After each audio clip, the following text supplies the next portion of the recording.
وایي چې تعلیم قوم ورجانه بې حیا یم، چې تعلیم قوم ورجانه بې حیا یم، چې سوالګره په کوڅو ګرځم نوخا یم.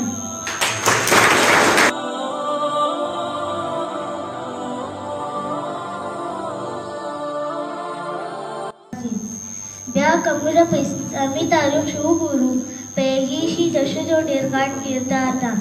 لکه حضرت خدیجه رضی عنها چې لوی تجاره وه، که حضرت عایشه رضی عنها وګورو په سوونه حدیثونه ترې نقل شوي دي او صحابهو په قاعدهو په ډېرو مسلو کې پوښتنه ترې کوله.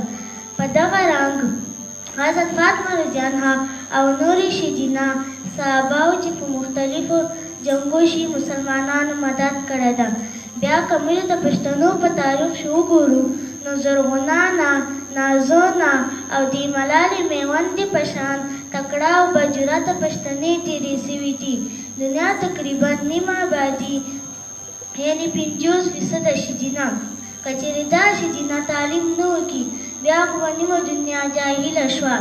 بیا به هغه مور نه وي چې ابدالي پیدا کړي، بیا به هغه مور نه وي چې شیرشاه سوري پیدا کړي، بیا به ډاکټرې نه وي ای پښتونه، بیا به خپله زنانه مریضان ډاکټران تورو، بیا به ښځې ډاکټرې او استادانې نه وي.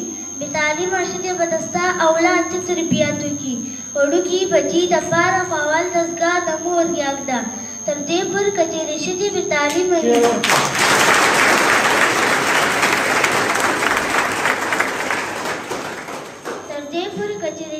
تعلیمه وي نو کور شي لوشي کودي د جراثیم نه هم نشي صفا کولی.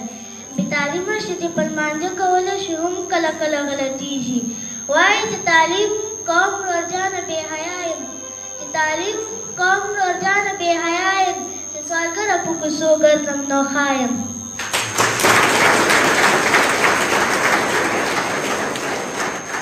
د تعلیم مقصد هېڅکله د ټیک ټاک استعمالول یا بې حیي نه ده، بلکې دغه تعلق د کور تربیت سره په حجاب چې دننه اسلامي اصول مطابق او پښتونولي چوکاټ چې دننه تعلیم حاصلول د هر یو خور لور حق ده.